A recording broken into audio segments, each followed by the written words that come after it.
Ibu Bapak, saudara-saudariku yang dikasihi oleh Tuhan, Shalom. Selamat berjumpa kembali dalam Renungan Harian Katolik Paroki Tomang, Jakarta.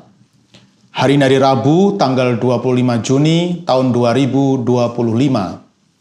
Tema renungan kita hari ini adalah kebenaran selalu berbuah kebaikan. Ibu Bapak, saudara-saudariku yang dikasihi oleh Tuhan, kita masih ingat tahun-tahun yang lalu, ya, almarhum Paus Fransiskus berkunjung ke Indonesia, dan ketika itu saya bertugas sebagai salah satu romo pembagi komuni dalam misa akbar di Gelora Bung Karno pada waktu itu, dan saya ditugaskan untuk melayani untuk membagi komuni umat yang bukan umat saya sendiri, yang bukan umat paroki saya sendiri, tetapi umat paroki lain, ya, yang kebetulan sebuah paroki yang sangat besar di Jakarta, ya. Dan ya, lalu saya pun membaur dengan umat paroki itu, dengan kami semua sangat khidmat, ya, sangat penuh perhatian mengikuti misa atau perayaan Ekaristi yang dipimpin oleh almarhum Paus Fransiskus. Dan di tengah-tengah perayaan Ekaristi itu kebetulan saya duduk bersebelahan dengan seorang bapak. Dan sepanjang perayaan Ekaristi itu, ya, saya merasa sangat heran, ya. Sepanjang perayaan Ekaristi itu bapak ini terus menangis, ya, menangis terisak-isak, ya. Saya heran sekali, kenapa bapak ini kok dari awal sampai akhir menangis, berlinang air mata, ya, menangis terisak-isak. Maka setelah perayaan Ekaristi selesai, saya pun tidak tahan, lalu saya bertanya kepada bapak itu, "Pak, kenapa tadi selama perayaan Ekaristi kok terus menangis terisak-isak, berlinang air mata? Memangnya ada apa, Pak?" Kemudian bapak ini berkata, "Romo, sebenarnya saya ini dibesarkan oleh orang tua yang keduanya Katolik. Jadi bapak ibu saya itu dua-duanya Katolik yang taat. Lalu saya pun ketika masih bayi itu sudah dibaptis, ya, sudah dibaptiskan oleh bapak ibu saya menjadi umat Katolik. Tetapi setelah saya dewasa, ya, saya ini orang yang tidak tahu bersyukur, Romo. Ya, jadi saya setelah dewasa saya tertarik, ya, melihat gereja lain, ya, gereja yang non Katolik itu saya merasa tertarik, ya. Lalu saya pun bergabung di gereja itu. Saya keluar dari gereja Katolik, saya bergabung dengan gereja itu. Tapi ketika, ya, beberapa saat, ya, beberapa tahun, ya, aktif di gereja itu, kemudian terjadi konflik, ya. Di gereja itu terjadi konflik perpecahan. Yang saya tahu ternyata masalahnya adalah masalah uang, ya. Jadi UUD, ya. Jadi masalah UUD ini ujung-ujungnya duit, ya. Maka saya pun kecewa. Lalu saya pindah ke gereja yang lain, ya, yang juga non Katolik, ya. Lalu sama, ya, beberapa tahun saya aktif di situ, lalu terjadilah konflik, ya. Dan masalahnya juga sama, ya. Masalah uang, UUD, ujung-ujungnya duit. Pindah lagi ke gereja yang lain, dan kemanapun saya pindah, selalu ada konflik di dalam gereja itu, dan selalu akar permasalahannya, akar konfliknya adalah soal uang, gitu.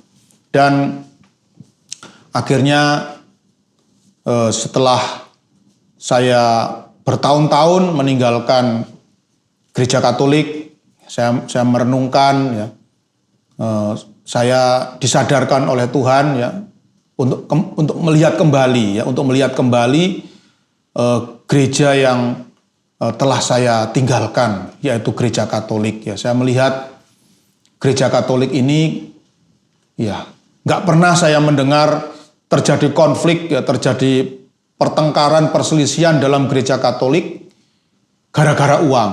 Ya, tidak ada ya. Dan saya sangat kagum ya, karena di Keuskupan Agung Jakarta ini ada 69 ya, bahkan hampir 70 ya, hampir 70 gereja Katolik dan semuanya rukun bersatu padu, tidak ada yang saling rebutan umat ya atau bertengkar gara-gara uang. Saya tidak pernah mendengar ya di gereja Katolik itu ada pertengkaran, romo saling bertengkar gara-gara uang, itu kok nggak pernah dengar saya. Maka ini kemudian saya renungkan terus ya, dan juga saya melihat betapa kesaksian gereja Katolik ini luar biasa ya. Paus Fransiskus itu saya terus mengikuti berita-berita di TV, di koran, di radio. Gereja Katolik ini begitu berani bersuara melawan bersuara untuk memperjuangkan perdamaian antara Israel dan Palestina, antara Rusia dan Ukraina. Meskipun bagi gereja Katolik sepertinya tidak ada untungnya ya.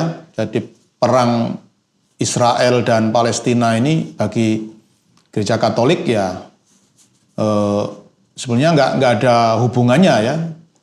Juga Rusia dan Ukraina. Tetapi karena gereja Katolik peduli dengan kemanusiaan ya, melihat korban perang yang begitu banyak, terutama anak-anak ya, jadi perang itu begitu mengerikan, maka gereja Katolik pun ya terus bersuara untuk mengusahakan perdamaian di negara-negara yang sedang berperang.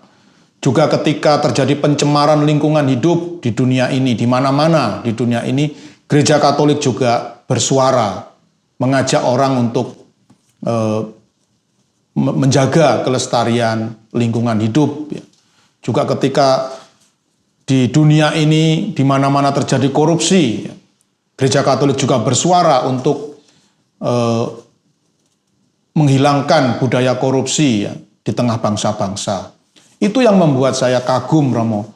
Jadi akhirnya saya menyesal, saya telah bertahun-tahun meninggalkan gereja Katolik dan saya melihat bahwa ya, kebenaran itu sangat tampak sekali, kebenaran itu sangat kelihatan sekali di dalam gereja Katolik ya. Dan hari ini bersama Romo saya sungguh sangat bersyukur saya bisa mengikuti perayaan Ekaristi yang dipimpin oleh pimpinan tertinggi gereja Katolik yang sangat saya kagumi, yaitu Paus Fransiskus. Maka itulah kenapa Romo saya tadi menangis ya, sepanjang misa menangis, terisak-isak, berlinang air mata, karena saya sangat bersyukur bahwa Tuhan membimbing saya untuk pulang, untuk kembali ke gereja Katolik, gereja yang selalu menyuarakan kebenaran ya. Dan saya sangat bersyukur dan saya sangat bangga karena kedua orang tua saya, bapak ibu saya telah membawa saya untuk dibaptis ketika saya masih sangat kecil. Saya sangat berterima kasih kepada mereka. Ibu bapak, saudara-saudariku yang dikasihi oleh Tuhan, dalam Injil Matius bab 7 ayat 15 sampai 20 yang kita dengarkan, yang kita baca dalam perayaan Ekaristi hari ini, Tuhan Yesus bersabda, "Camkanlah, setiap pohon yang baik akan menghasilkan buah yang baik, sedang pohon yang tidak baik akan menghasilkan buah yang tidak baik. Tidak mungkin pohon yang baik itu menghasilkan buah yang tidak baik, ataupun pohon yang tidak baik itu menghasilkan buah yang baik. Dan setiap pohon yang tidak menghasilkan buah yang baik pasti ditebang dan dibuang ke dalam api. Jadi dari buahnya lah kalian akan mengenal mereka." Nah, ibu bapak, saudara-saudari yang dikasihi oleh Tuhan,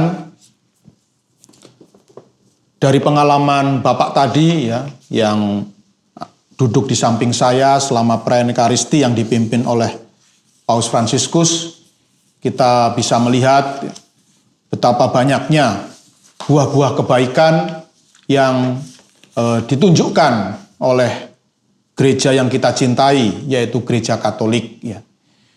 Gereja Katolik nyata sekali menghasilkan buah-buah yang indah, buah-buah yang baik, yang bukan hanya bisa dilihat dan dirasakan oleh umat Katolik, ya, tetapi bahkan umat beragama lain itu bisa melihat dan merasakan. Ya.